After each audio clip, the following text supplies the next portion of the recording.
தற்போதைய அண்மை செய்தி. தேவநாதனுக்கு 4 நாட்கள் போலீஸ் காவலில் எடுத்து விசாரிக்க சென்னை சிறப்பு நீதிமன்றம் உத்தரவு பிறப்பித்துள்ளது.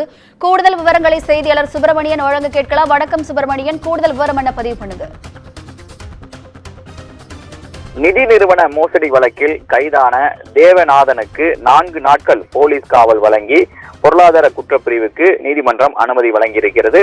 ஏற்கனவே தேவநாதனை 5 நாட்கள் காவலில் எடுத்து பொருளாதார குற்றப்பிரிவு போலீசார் விசாரணை என்பதை நடத்தினார்கள். அந்த விசாரணையின் போது அவர் தொடர்புடைய இடங்களில் சோதனை என்பது நடத்தப்பட்டது. தங்கம், அதே போல வெள்ளி, பணம், அதே போல ஆவணங்கள் என பலவற்றை பொருளாதார குற்றப்பிரிவு போலீசார் பறிமுதல் செய்தார்கள்.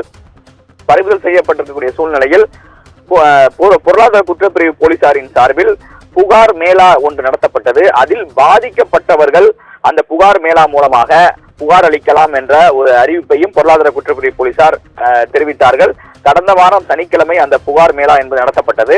அதில் கிட்டத்தட்ட 300க்கும் மேற்பட்ட புகார்கள் கூடுதலாக வந்ததாக பொருளாதார குற்றப்பிரிவு போலீசார் தரப்பில் தெரிவிக்கப்பட்டிருக்கிறது. அதன் அடிப்படையில் அதனை மையமாக வைத்துதான் தற்போது மீண்டும் அவரை காவலில் எடுத்து விசாரிப்பதற்கான தேவையை நீதிமன்றத்திடம் பொருளாதார குற்றப்பிரிவு போலீசார் அணுகியிருக்கிறார்கள். அதன் தொடர்ச்சியாக தான் தற்போது 4 நாட்கள் போலீஸ் காவல் என்பது வழங்கப்பட்டிருக்கிறது. செப்டம்பர் 23ஆம் தேதி மாலை 4 மணிக்கு மீண்டும் நீதிமன்றத்தில் ஆஜர்படுத்த வேண்டும் என்ற உத்தரவு பிறப்பிக்கப்பட்டிருக்கிறது. ஏற்கனவே இந்த வழக்கில் தேவநாதன், மகிமைநாதன், குணசீலன், தேவ சேனாதிபதி, சுதீர் சங்கர் ஆகிய 5 பேர் கைது செய்யப்பட்டிருக்கிறார்கள். இதில் தேவநாதன் உள்பட 3 பேரை 4 நாட்கள் தங்கள் காவலில் எடுத்து விசாரிக்க அனுமதி கேட்டு பொருளாதார குற்றப்பிரிவு போலீசார் நீதிமன்றத்தை அணுகினார்கள். அதன் அடிப்படையில் தற்போது உத்தரவு பிறப்பிக்கப்பட்டிருக்கிறது.